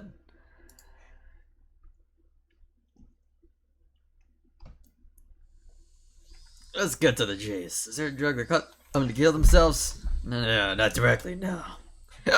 It's quite a roundabout response. You're saying there's one that does it indirectly? Something that puts you into a suicidal mental state like that. It's hard to say. What would a suicidal mental state be? Like a person with serious bipolar disorder. Like that people are most likely to attempt suicide when swinging from depression and mania. Clinical depression and bipolar disorder are different. Clinical depression indicates a prolonged state of depression, whereas bipolar disorder is characterized by a passive depressed state accompanied by a very active manic state. Individuals with clinical depression suffer from low self-esteem and are quite pessimistic, but rarely commit suicide. They don't have the willpower to commit suicide, nor does mania on its own lead to suicide. That's an opposite of that, filling the person with confidence and making them feel like they're walking on air. Thus, they do not commit suicide. That's interesting. I say cause suicide, but when the condition changes, they might do so. It is the desire to commit suicide when in a state of depression, but they don't have the willpower to commit such a formidable act. When they enter mania, they gain a burst of willpower and their body moves as they desire. I see. So it means they gain the willpower to commit suicide. That's how it goes. That's why patients are given sedatives during that time to keep them from acting on their impulses. Is Tomitake bipolar? People who suffer from bipolar disorder generally commit suicide by more civilized means, like, say, hanging and jumping off a building. Self-harm or going through withdrawal is completely different. Nomitake-san's death wasn't civilized. Someone would think it was caused by some foreign substance.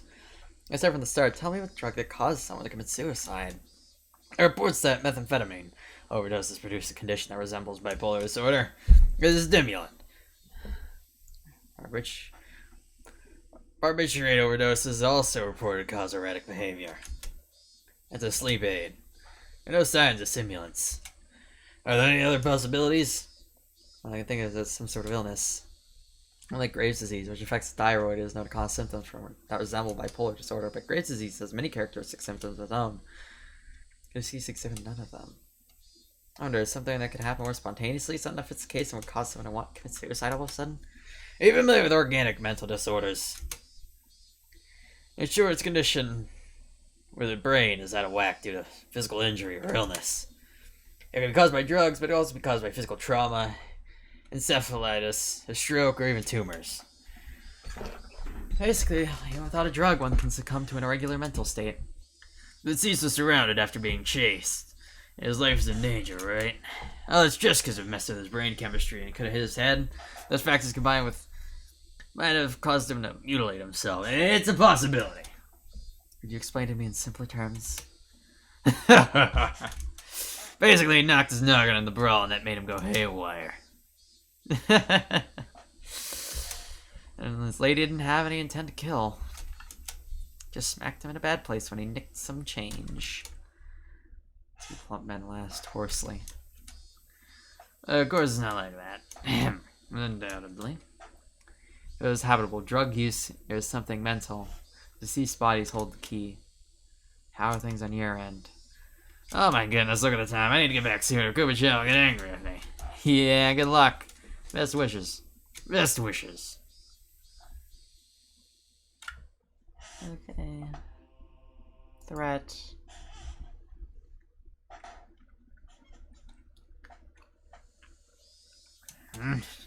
Those guys just now. They had national diet pages. As prefectural assembly member and city councilor Sonozaki. That's interesting. Prefectural assembly member and the city council are related.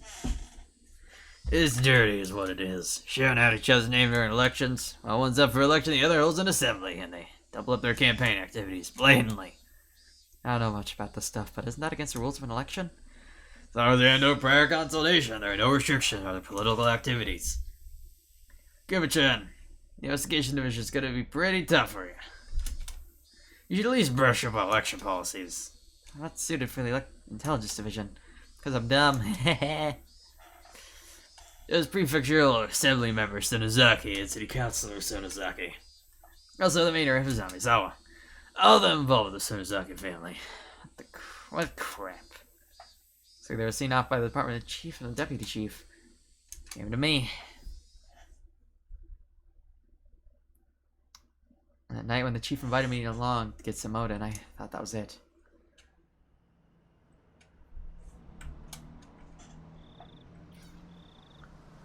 You have got connections. You might have heard something, did you? Nope, not a thing. And we'll take a tofu fritter and fish cake. Counselor barked at me and the police chief's dead. Oh, why is that so? Ma'am, we'll take another bowl. Prefecture Assembly member Sonozaki and the city councilor Sonozaki were both intimidating. Our snot-nosed career police chief couldn't even handle being yelled at by them. They're like Yakuza. Just with your name came up regarding the investigation of the Hinamizawa incidents being handled. Goodness me, I'm not the faintest. No need to play dumb. You're reopening the past cases regarding Hinamizawa, aren't you? I got my hands full of Tomatake's death, actually. Really? That's true? Then there's no problem. There's a period of silence. We were silent. We made headway on our food and drink. Yeah, it was quite the feast. Well, there's been a bunch of losses for me, so my wallet's feeling the pinch. Much appreciated. Nah, it's nothing. Tell me a good horse again. I'll bet on the same one as you. Yeah. I haven't been doing well there lately. I haven't been able to read the horses at all. Taxi! I'm going by train. Police chief's taking a taxi. I have my own car, but it'd be rash to drive it home. Can't blow right for the retirement, the UI. You know, he could still rattle off. It looked like his legs were already goo. Pushing him in the cab, I gave the driver a police chief's address. We'll see you again tomorrow. Happy New Year. Oisha-san. Yeah. Since they've all been closed. Stop lumping them all together. But villagers half believe it's really a curse. Well, I'm not convinced. You're gonna be retiring next year, aren't you? Aren't you gonna pay off your mortgage with your pension and move up to Hokkaido with your mom? Mother plans to return to the land of her birth. It's the least I can do. Pension, well, it'll let me enjoy myself in Susukino.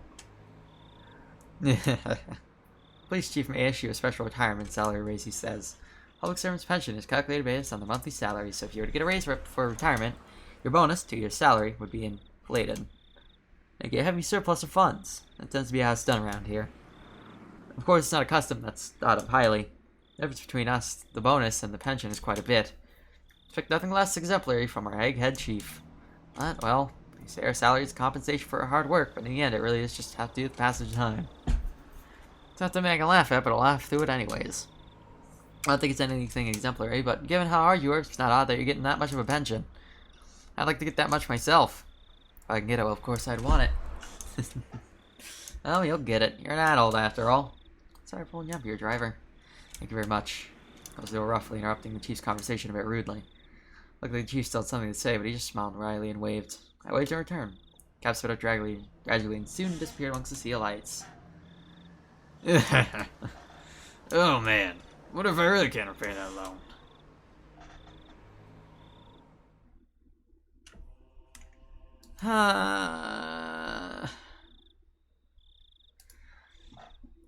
Welp, that's gonna be it for today. Oh god. Oh, fuck. Jesus. It just gets more and more fucking nuts. With that though, you know how it is. You click my channel. Oh wow, hi Jed Music. Wow, you came at just the wrong time. Yo, thanks for the follow. I really appreciate it. Or maybe you've been around here. Maybe you've just been lurking. Who knows? Fan of Higurashi, I take it. Oh, wait, you're finishing up? Don't worry, don't worry. Sorry. You can watch the VOD back, however. I stream this every Monday. You can check when I stream it by going to the by clicking on my stream, go into the schedule tab. I stream a lot of things. You can see what I stream and when I do it. Wow, insane. And if you missed a past broadcast, well, you can go ahead and head to the VODs channel. It's under BunniestBunVods on YouTube. I don't know if you'll be able to find it, but hopefully. For the record, I think all of the Higurashi episodes are uploaded there. Besides the first one, because I've lost it, sadly. And we also have a Discord if you want to join it. You can scroll on down right now and click the link. And wow, we got a Discord. It's full of degenerates just like me. You get horny over all sorts of stuff there. Today, it's gonna be needles. For reasons I don't think I need to elaborate on. But they are mochi related. Oh man. Sorry you came right at the end. I'm sorry. But with that, it's gonna be so long. Farewell and good night.